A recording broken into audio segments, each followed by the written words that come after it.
भारत में सड़कों पर नमाज पढ़ना पूरे भारत में बैन होना चाहिए और जो नहीं मानता है उस पर दंड लगाया जाए। भारत में बंगाल की धरती पवित्र हो गई, भाजपा जीती और वहां भगवा लहरा गया। वो बहुत दिन दूर नहीं कि मस्जिद पर से हॉर्न उतार दिया जाएगा, लाउड स्पीकर हटा दिया जाएगा कि रहते हो भारत में। और जब ईरान पे हमला होता है तो कश्मीर में ईरान के लिए चंदा होता है। पुलवामा हमला होता है तो कहता है पाकिस्तान जिंदाबाद। ये कौन लोग हैं जो भारत मां की धरती पर रह के राष्ट्र के खिलाफ साजिश रच रहा है? अरे भारत में हम लोग मांग कर रहे हैं कि गाय को राष्ट्रीय पशु घोषित किया जाए और ये खुल्लम खुल्ला छूट दी हुई थी। नमाज मस्जिदों में और घरों में पढ़ी जाती है, सड़कों पे नहीं, सड़क चलने की जगह होती है। कि वास्तव में बंगाल में बीजेपी को जीतना बहुत जरूरी था, नहीं तो आने वाला समय बड़ा भयावह होता। भाजपा ने ममता दीदी का किला ढा दिया और हिसाब बराबर हो गया। नमस्कार, आप देख रहे हैं A to Z बिहार। आज हम खास मुद्दे पे बात करने वाले हैं और बात करने के लिए हमारे साथ सोशल एक्टिविस्ट मोइनुद्दीन जी हैं। उनसे बात करेंगे और खास करके जो बंगाल में आजकल हो रहा है, बीजेपी की सरकार बनते ही वहाँ पर जो हो रहा है उस मुद्दे पे बात करेंगे। धर्म से मुस्लिम हैं, आप बताएंगे भाजपा सरकार बंगाल में जो कर रही है क्या वो सही कर रही है या गलत कर रही है। क्या नाम है आपका? मेरा नाम मोहम्मद मोइनुद्दीन है। अच्छा, बहुत बहुत धन्यवाद आपका। कैसे हैं? तो बढ़िया है सर। बंगाल में जब से भाजपा की सरकार बनी है तब से ये कहा जा रहा है कि बंगाल से घुसपैठियों को भगाया जा रहा है, क्या ये सही है? बंगाल और भारत भारतीयों के लिए है, राष्ट्रवादी मुसलमानों के लिए है। बंगाल बांग्लादेशी और रूहानियों के लिए बिल्कुल नहीं है। तो जो लोग बंगाल पे कब्जा किए हुए थे उनको बंगाल छोड़ के भागना पड़ रहा है, क्योंकि भारत में बंगाल की धरती पवित्र हो गई, भाजपा जीती और वहां भगवा लहरा गया। इसलिए बंगाल से बांग्लादेशी को ट्रक भर भर के भागना पड़ रहा है। और मैं कहूंगा 24 घंटा के अंदर में बंगाल खाली कर दो, नहीं तो बड़ा महंगा पड़ेगा। बंगाल के मुख्यमंत्री शुभेंदु अधिकारी बोल रहे हैं कि अजान का आवाज कम होना चाहिए, क्या ये सही है? बिल्कुल। शुभेंदु अधिकारी ने कहा कि लाउड स्पीकर के अजान के लाउड स्पीकर को कम कर दो, मुसलमानों को फौरन मान लेना चाहिए। और नहीं मानोगे तो बहुत दिन दूर नहीं कि मस्जिद पर से हॉर्न उतार दिया जाएगा, लाउड स्पीकर हटा दिया जाएगा। तीसरा सवाल है कि बंगाल में रोड पर नमाज पढ़ रहे थे, उस पर लाठी चार्ज कर दी पुलिस। मैं कहना चाहूंगा आपके जरिए कि दुनिया का पवित्र देश इस्लाम सऊदी अरब है, इस्लाम वहां से फैला है। यूएई, ईरान, ये मुसलमान कंट्री है। वहां सड़कों पर, सार्वजनिक जगहों पर नमाज पढ़ना गैर कानूनी है, अवैध है। और अगर कोई पकड़ा जाता है तो 1000 दिरहम यानी 26,000 भारतीय रुपए का दंड देना पड़ता है। तो जब मुस्लिम देश में सड़कों पर नमाज पढ़ना बंद है तो भारत में क्यों?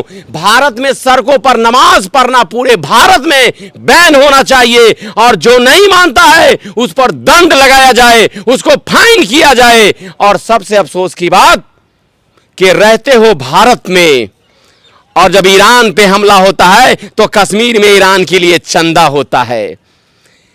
पुलवामा हमला होता है तो कहता है पाकिस्तान जिंदाबाद। ये कौन लोग हैं जो भारत मां की धरती पर रह के राष्ट्र के खिलाफ साजिश रच रहा है? ऐसे लोगों को भारत में रहने का अधिकार बिल्कुल नहीं है। मैं कहूंगा भारतीय प्रधानमंत्री जी से कि भारत में सड़कों पर नमाज पढ़ने को बैन कर दिया जाए। दूसरा सवाल, भाजपा के विधायक रितेश तिवारी जी कहते हैं कि मुसलमानों का हम कोई काम नहीं करेंगे क्योंकि मुसलमानों ने हमें वोट नहीं दिया है। बिल्कुल, जैसा करेंगे वैसा पाएंगे। भाजपा का विधायक चुनाव के दौरान वोट मांगने गया मुसलमान इलाकों में, लोग उसको खदेड़ दिया, खैट रहा था। क्या ये मुसलमान का काम है? मुसलमान उसको जलाया, सताया, तंग किया। बेचारा आज ही जाके कह दिया कि मैं मुसलमान का काम ही नहीं करूंगा। लेकिन मैं कहना चाहूंगा कि जो लोग आपके साथ ऐसा बर्ताव किया, ये मुसलमान का काम बिल्कुल नहीं है। अरे मुसलमान तो वो है कि कोई उसके लिए कांटा बिछाता है तो मुसलमान उसके लिए फूल बरसाता है। जब से भाजपा की सरकार बनी है बंगाल में, तब से मुसलमानों के ऊपर जुल्म ढाया जा रहा है, ऐसा लोग कह रहे हैं, हम नहीं कह रहे हैं। बकरीद के दिन गाय की कुर्बानी बैन कर दिया गया, इस पे क्या कहेंगे? अरे भाई, बंगाल में बीजेपी की सरकार आ गई तो लोग खलबला रहे हैं, गलत करने वाले खलबला रहे हैं। चूंकि भारत में गौ कसी बंद है और बंद रहेगा। ये ममता दीदी ने बोलना चाहिए भाई, ममता बानो, ये दीदी बोलने लायक नहीं है, ममता बानो, जो इलीगल तरीके से वहां गौ कटवा रही थी। अरे भारत में हम लोग मांग कर रहे हैं कि गाय को राष्ट्रीय पशु घोषित किया जाए, और ये खुल्लम खुल्ला छूट दी हुई थी, बदतमीजी पर लोग उतरे हुए थे। तो अल्लाह का डंडा चल गया शुभेंदु अधिकारी के जरिए, और कहा गया कि इस बार बकरीद में कोई गौ कसी करेगा तो उसको परिणाम से बड़े सजा मिलेगी। भाजपा की सरकार से कितना खुश है बंगाल के मुस्लिम?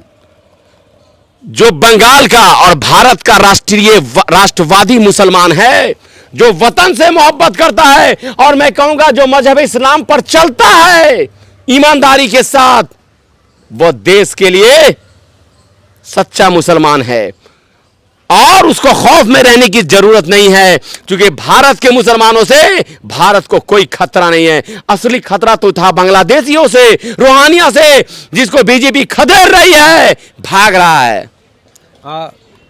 जुम्मे के नमाज के बाद जैसे ही लाठी चार्ज होती है तो वहाँ के जो मुस्लिम समाज के लोग हैं सब पुलिस पर पथराव करने लगते हैं, इस पर क्या कहेंगे? जब सरकार ने मना किया कि जुमे की नमाज सड़क पर नहीं पढ़नी है, फौरन बात मान लेना चाहिए, और उल्टे बलजोरी पर उतर गया कि पुलिस पर पत्थर बरसा रहा है। ये लोग बहुत सरकसी पर उतर गया है। डंडा नहीं, अब ये लोग पर आंसू और रबर की गोलियां चलेगी। नमाज मस्जिदों में और घरों में पढ़ी जाती है, सड़कों पे नहीं, सड़क चलने की जगह होती है। बंगाल के नेता, टीएमसी नेता के घर सोने का पलंग मिला है, क्या कहिएगा उस पर? ये कोई टीएमसी का पहला नेता नहीं है। टीएमसी का जितना नेता है सब सोने के पलंग पे सोता है और सोने का बिस्कुट खाता है। क्योंकि बंगाल को लूट के लोग रख लिया, बंगाल की जनता उब चुकी थी। एंटी कैंपेन्सी थी ममता खिलाफ, ममता बानो के खिलाफ, और पहली बार वहां कमल खिला। और मैं कहूंगा कि वास्तव में बंगाल में बीजेपी को जीतना बहुत जरूरी था, नहीं तो आने वाला समय बड़ा भयावह होता और भारत के मुसलमान और भारत के लोगों के लिए बहुत बड़ा खतरा बन जाता। ये बांग्लादेशी हावी हो जाता।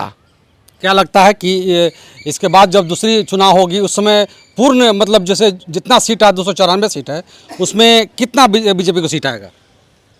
बंगाल में बीजेपी अभी लंबा रहेगा, 20 से 25 साल रहेगा। ममता दीदी जिस तरह से सीपीएम पार्टी का किला ढा दी, भाजपा ने ममता दीदी का किला ढा दिया और हिसाब बराबर हो गया। चलिए, तो क्या समझते हैं इनके बातों से? हमारे साथ मोइनुद्दीन जी थे, और ये बहुत अच्छे सोशल एक्टिविस्ट हैं, अपनी बातों को रखते हैं सबके सामने। क्या सोचते हैं इनके बारे में, एक बार कमेंट जरूर कीजिएगा। बहुत बहुत शुक्रिया, आभार, जय हिंद।